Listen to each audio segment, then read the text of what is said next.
ठीक है, सीबीडी का पहला गाइडलाइंस क्या है, applicability on transactions carried out through recognised stock exchange. ठीक है, तो अगर देखिए ट्रांजैक्शन जो है सिक्योरिटी या कमोडिटी का कोई ट्रेड हो रहा है रिकॉग्नाइज स्टॉक एक्सचेंज से, ठीक है, रिकॉग्नाइज स्टॉक एक्सचेंज से कोई सिक्योरिटी का ट्रांजैक्शन हो रहा है, तो उस केस में जो होता है 194 ओ क्यू या टीसीएस का सेक्शन 206C1H वहाँ पे नहीं लगता है। ठीक है, अब दूसरा सीबीडी का क्या क्लैरिफिकेशन था कि adjustment of GST various state levies and tax other than GST purchase returns. अच्छा, अगर कोई भी ऐसा इनडायरेक्ट टैक्स जीएसटी है या तो कोई सेंट्रल टैक्स है, वैट है, ये सब है, ठीक है, तो उस केस में क्या होता था, अगर ये सेपरेटली इंडिकेट है इनवॉइस में, तो जो टीडीएस जो है पूरे टीडीएस सेक्शन जो है वो कभी भी जीएसटी अमाउंट पे कंपोनेंट पे नहीं लगता है, लेकिन टीसीएस जो होता है वो इंक्लूसिव ऑफ टोटल अमाउंट पे लगता है, मतलब इंक्लूडिंग जीएसटी, लेकिन टीडीएस जो है वो एक्सक्लूसिव जीएसटी पे नहीं लगता है। लेकिन अगर सपोज कि एडवांस पेमेंट कर रहे हैं तो एडवांस पेमेंट के टाइम में जीएसटी नहीं पता कि कितना लगेगा, तो उस केस में क्या होता है, टोटल अमाउंट पे ही टीडीएस काट लेते हैं।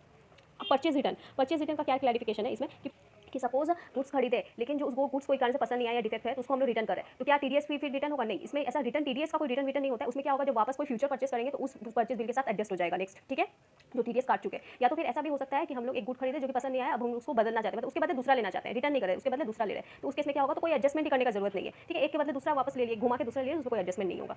ठीक है, तो यहाँ पे देखिए एडिशन, एक टेबल का एडिशन है यहाँ पे ना, इसी चीज़ को जो है क्लैरिफाई किया है। तो यहाँ पे देखिए treatment of tax deduction on GST component including in the invoice and in case of purchase of goods which are not covered within the purview of GST but which are subject to VAT, sales tax, excise duty, CST has been clarified by CBDT circular 1321 dated 3621 and circular number 2021 dated 25/11/21 respectively. क्या क्या conditions, where the tax is deducted at the time of credit of amount in the account of the seller and in terms of the agreement of contract between the buyer and the seller, component of GST is indicated separately in the invoice, and where purchase of goods are not covered within the purview of the GST, VAT, sales tax, excise duty, CST is indicated separately in the invoice। ठीक है, तो यहाँ पे तो बस कहानी खत्म, यहाँ पे जीएसटी भी सेपरेटली और जो परचेज अमाउंट है, जो अमाउंट जो क्रेडिट किया है वो जो है वो सेपरेटली है। तो उस केस में किस में कटेगा, amount on which tax to be deducted under section 194 की, ऑफ कोर्स वो जो क्रेडिट अमाउंट है उस पर कटेगा। जो अगर टीडीएस सेपरेटली बताई दिया तो हमने जीएसटी सेपरेटली बताई दिया तो उस पर थोड़ी टीडीएस काटेंगे, उस पर नहीं कटेगा। Tax has to be deducted on the amount credited without including sir GST, VAT, sales tax, excise duty, CST. ठीक है, अब नेक्स्ट क्या है, where the tax is deducted on the payment basis if payment is earlier than the credit. हाँ, मतलब कि advance payment हो रहा है, ठीक है, तो एडवांस पेमेंट में क्या हो जाएगा, टोटल अमाउंट पे जो है टीडीएस कट जाएगा।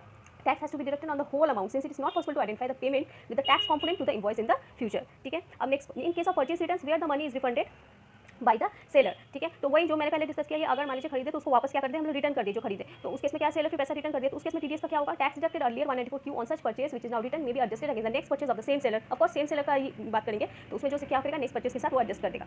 इन case of purchase return where goods are replaced है, अगर रिप्लेस कर देते हैं उस केस में कोई एडजस्टमेंट करने का जरूरत नहीं है, no adjustment is required as in that case the purchase on which tax is deducted and 194 Q has been completed with the goods replace. ये एक टेबल का एडिशन था, और ये जो है 3 4 5 6 ये तो जो पहले थे वही। ठीक है, तो फटाफट देख लेते हैं। 3 में क्या था, क्या ना non resident to be a buyer, non resident जो है वो नॉन रेसिडेंट जिसका पी नहीं है इंडिया में, ठीक है, वो बायर की डेफिनेशन पे यहाँ पे नहीं आएगा। ठीक है, और should tax to be deducted when the seller is a person whose income is exempt, अगर सेलर का होल टोटल इनकम जो है वो एग्जेम्प्ट है, ठीक है, तो उस केस में जो है टीडीएस नहीं कटेगा। ठीक है, अगर सेलर का होल इनकम एग्जेम्प्ट है तो। And should tax to be deducted on advance payment, हाँ, क्योंकि यहाँ पे इस सेक्शन में तो पेमेंट बेसिस पे नहीं है, यहाँ पे 194 की क्या कब करता है, जब क्रेडिट करते हैं या तो पेमेंट करते हैं, whichever is earlier. And would provision of section 194 Q apply to the buyer in the year of the incorporation.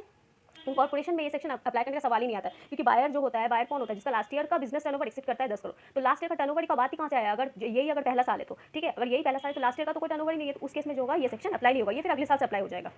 वो provision of section 194 Q apply to the buyer in the turnover from business is 10 crore और less.